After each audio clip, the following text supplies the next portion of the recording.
So why did Luna collapse?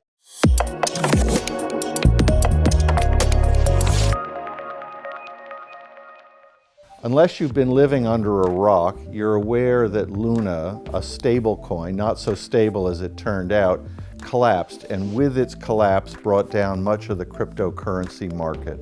Luna collapsed for the very simple reason that investors, the market in general, came to the conclusion, fair or unfair, but it came to this conclusion that Luna, the stable coin, was not backed by hard fiat currency. That means, in theory, before, Luna was pegged, and a peg meant that for every coin of Luna behind it, there was $1 US or the equivalent of $1 US in liquid assets, which means that when you didn't want to hold Luna anymore, you could convert that coin, that stable coin, back into a hard currency.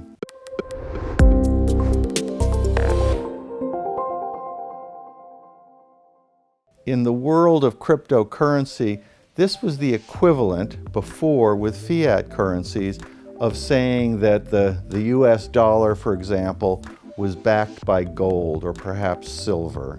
That's what a peg is. It means that the currency that you are holding back in the vaults of a central bank is represented by something other than good faith and credit. What made Luna's collapse all the more spectacular wasn't that when it decoupled from its peg to 90 cents to 85 cents, which in theory should have realized some value for Luna investors, it went all the way to zero. What lessons can we draw from the collapse of Luna?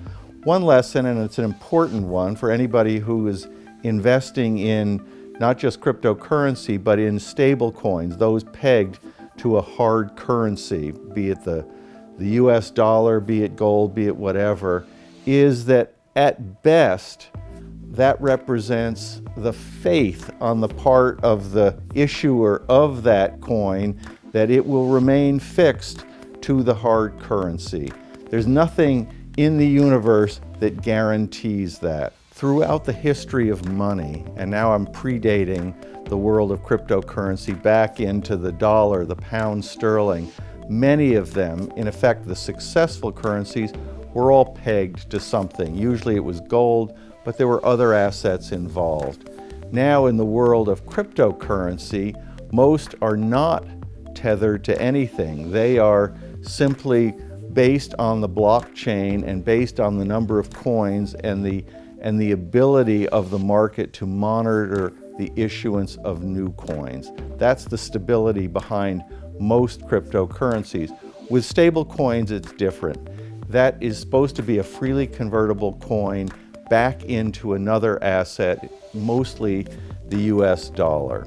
Fortunately, for those who had some of the UST stable coin, your money's gone. It's not coming back because the assets backing that coin no longer exist. Where they went, that will be the subject of numerous investigations, both civil and perhaps criminal, in the coming months and perhaps years.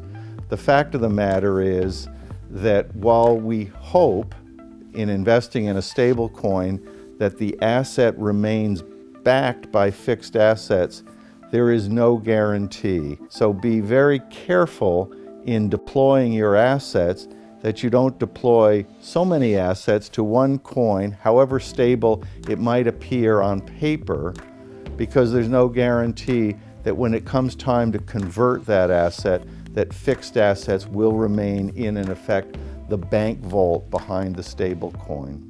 That's all the time we have today on The Investment Advisor. I'm your host, Matthew Stevenson, in partnership with Dukascoin TV. Remember, money can take care of you.